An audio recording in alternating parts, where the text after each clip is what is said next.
Bagi Anda yang baru bergabung dengan kami di Talk to iNews, kita sedang bicarakan yang sebetulnya bukan hak kita, ini haknya presiden. Buat merubah, buat mengganti, menggeser itu urusan presiden. Tapi kita boleh peduli karena pembantu itulah maka ada kebijakan. Kebijakan itu ada hubungannya sama kita semua. Mari kita lihat apa kata jejak pendapat soal kinerja para menteri diantaranya dan kinerja presiden tentunya berpengaruh. Ini sumber dari MNC Research. Menurut Anda siapakah yang pantas diganti karena kinerjanya kurang baik? Kita bacakan 5 teratas saja. Menpora Imam Nahrawi, kemudian Menko Perekonomian Sofyan Djalil, Menko PMK Pembangunan Manusia dan Kebudayaan Puan Maharani, kemudian Tejo Edi, lalu Bambang Brojonegoro Menteri Keuangan. Itu ada 5 besar. Nomor 6-nya Rini Sumarno yang tadi disinggung sama Bang Masinton. Ada yang lainnya, Menteri di bidang ekonomi disebut Rahmat Gobel, di situ ada Andrinov Caniogo juga, Kepala Bappenas. Kemudian perbandingan pendapat responden tentang pihak yang lebih berpengaruh terhadap kesuksesan. Jadi para menteri ini dianggap berkontribusi hanya, bayangkan, cuma dianggap kurang dari 40% saja, sementara selebihnya adalah kontribusi dari presidennya. Padahal harusnya kan pembantu menteri itu ya, pembantu presiden ya bantuin presidennya. Lalu siapakah yang punya pengaruh lebih besar atas kesuksesan kabinet kerja? Ternyata 65% mengatakan presidennya yang paling berpengaruh atau lebih besar dibandingkan dengan kabinetnya.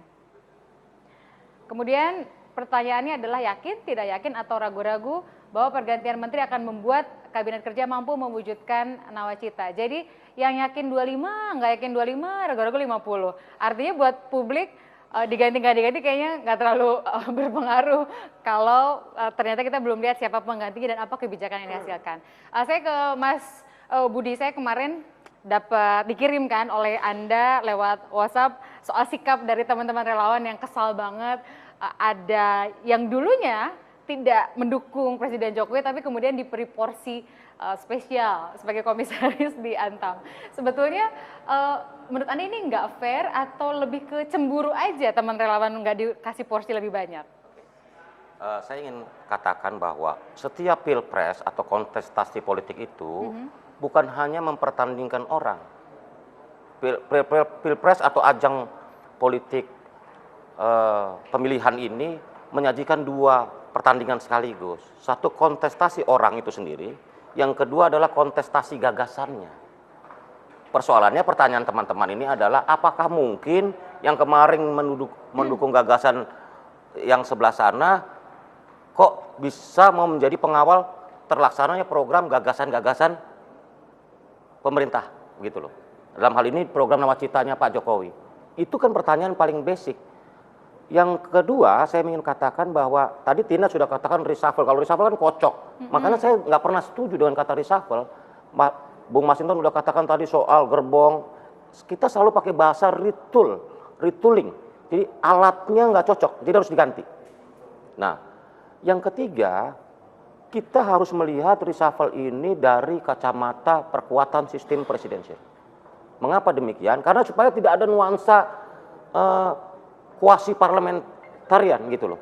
Seolah-olah kalau di pemerintah plus komposisi parlemen di ini juga kan harus kita tata ulang perjalanan bangsa ini ke depan. Bahwa dengan presiden dipilih langsung itu maka mandataris rakyat adalah presiden. Tapi karena itulah penguatan sistem presidensial menjadi sebuah isu yang krusial. Kalau katakanlah terminologinya beda gitu ya, dari itu sama reshuffle intinya diganti, ada orang yang diganti. Anda sepakat kan mesti ada yang diganti kabinet? Jadi retooling itu atau pergantian kabinet, kita dukung pergantian kabinet karena pergantian kabinet itu harus kita maknai sebagai upaya pemerintah untuk memperbaiki kinerjanya. Saya sependapat dengan beberapa tokoh politik senior yang mengatakan bahwa pergantian menteri itu bukan segala-galanya. Betul, karena yang penting adalah bahwa ini kan rakyat harus dikasih harapannya. Kita harus menyadari bahwa memang kita mendengar kritik dan suara-suara dari masyarakat yang berkembang, kinerja kabinet dan pemerintahan ini tidak maksimal seperti yang diharapkan. Mengapa demikian?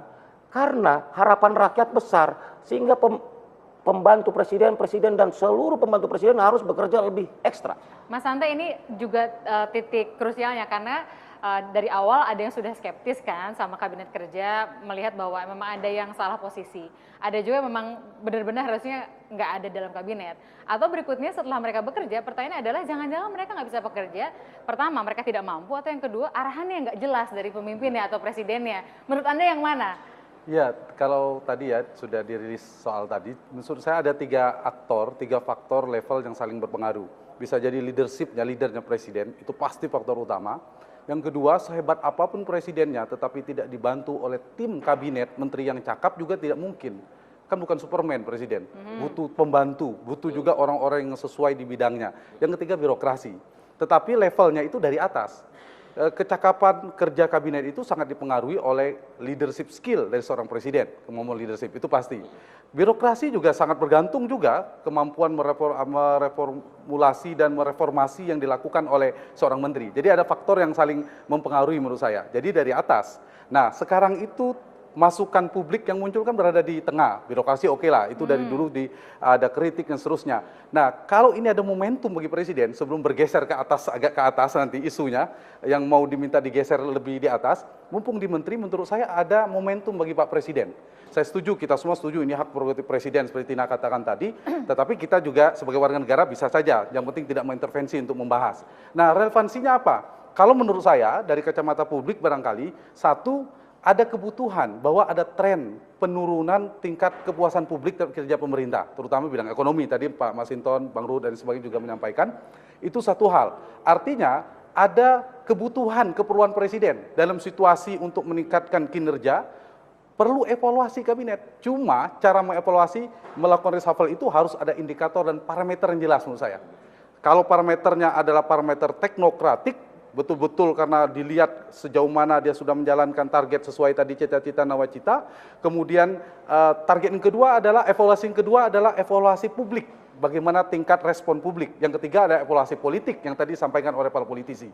Tergantung presiden nanti lebih dominan mana. Yang mana? Nah, kalau misalnya sekedar memenuhi pertimbangan politik, tidak menjawab untuk dalam rangka meningkatkan kinerja pemerintah, juga tidak menjawab persoalan. Tapi dicari penggantinya orang-orang kapabel, kompeten, dan seterusnya, menurut saya itu menjadi momentum penting keperluan. Yang kedua adalah pertimbangan untuk melakukan reformulasi koalisi.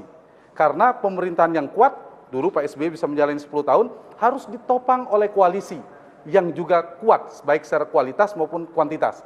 Artinya butuh stabilitas politik, butuh pemerintahan efektif yang didukung oleh koalisi yang kuat. Karena itu momentum reshuffle bisa dimanfaatkan alat bagi presiden untuk melakukan reformulasi koalisi. Termasuk ngajak-ngajak teman-teman yang Termasuk selama ini pendekatan kuantitasnya mengajak. termasuk partainya Pak Iya. Nasir gitu ya. Tapi secara kualitas juga harus perhatikan, soliditasnya, kohesivitasnya, evaluasinya, itu juga harus perhatikan. Jadi tidak hanya pendekatan kuantitas tadi itu. Baik, kita akan lanjutkan terutama yang berkaitan dengan ada top 5 tadi, ada nama yang rasanya secara politik nggak mungkin presiden mau ganti, Mbak Puan Maharani. Kalau Ya, sampai berani itu kan kayaknya Pak Masinton juga agak geter-geter gitu ya.